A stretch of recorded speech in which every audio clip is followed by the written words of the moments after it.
చంద్రబాబు నాయుడు గారు నిన్న మహిళలతో మాట్లాడుతూ ఓటుకి డబ్బులు తీసుకోవద్దు, మేము నీతివంతులు, ఒకవేళ ఓటుకి 2,000 ఇస్తే వాళ్ళు 2,00,000 రూపాయల వరకు సంపాదిస్తారు అనేసి ఆయన వాళ్ళతో డిస్కషన్లో చెప్తున్నాడు. ఇక్కడ ఒక్కసారి చరిత్ర ఎవరైనా తెలిసిన వాళ్ళు బ్యాక్కి వెళ్ళినట్లయితే ఓటుకి డబ్బులు అలవాటు చేసింది ఎవరు? ఇక్కడ 99లో ఎంత ఇచ్చారు, 94లో ఎంత ఇచ్చారు, తర్వాత 2004లో ఎంత ఇచ్చారు, 2009లో ఎంత ఇచ్చారు, 2019లో ఎంత ఇచ్చారు, 2024లో ఎంత ఇచ్చారు?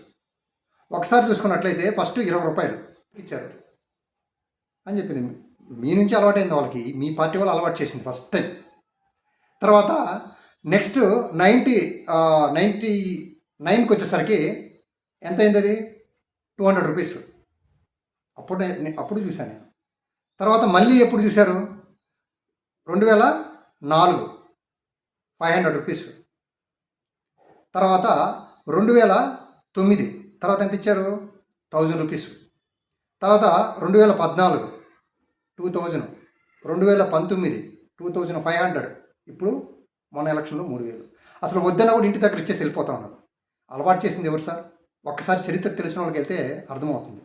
చూడండి, ఆయన మాటలో నిందా ఏం చెప్తున్నారో ఒక్కసారి విందాం. ఎలక్షన్లో వీళ్ళ ఓటేస్తే మనకు 10 రూపాయలు ఎక్కువ ఇస్తానంటే మీరు ఓటేసేస్తున్నారు. ఏదైనా అంటే నేను ఎందుకు వాస్తవంగా మాట్లాడుతున్నా, మీరు కూడా ఆత్మవిమర్శ చేసుకోవాలి. ఎందుకు ఆ విషయం కూడా మిమ్మల్ని అడిగేది ఎందుకు అడుగుతున్నానంటే, ఏ రాజకీయ నాయకుడు ఇంట్లో నుంచి డబ్బులు తేడు కదా, సంపాదిస్తున్నారు వీళ్ళు వ్యాపారాలు చేసి, లేదు కదా. రెండోది, మీకు ఇచ్చే డబ్బులు లంచమే కదా. ఎలక్షన్లో 2,000 ఇస్తారు, 2,000 ఇచ్చిన దానికి 2 లక్షల రూపాయలు ఆయన ఖర్చు చేస్తారు, కలెక్ట్ చేస్తారు, అంతే కదా. కరెక్ట్. ఆయన సంపాదించిన దాంట్లో మీకు పీనట్స్ ఇస్తాడు. ఒప్పుకుంటారు దీనికి? ఇది కరెక్ట్ అని చేరిపోయి ఎత్తండి. ఇప్పుడు చూద్దాం, నెక్స్ట్ జరిగే ఎలక్షన్లో మీరు చెప్పిన మాట కట్టుబడండి. ₹1 కూడా, ఇది విజయ్ ఇచ్చినట్టు, తమిళనాడులో విజయ్ ₹1 కూడా ఎక్కడ ఇవ్వాల. ఒకవేళ ఇచ్చిన దగ్గర ఓడిపోయారంట వాళ్ళు.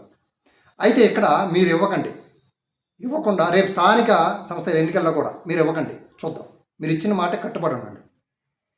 ఇక్కడ మనం చెప్పే మాటలకి వేరు, జరిగే గ్రౌండ్ లెవెల్లో జరుగుతుంది వేరు. అది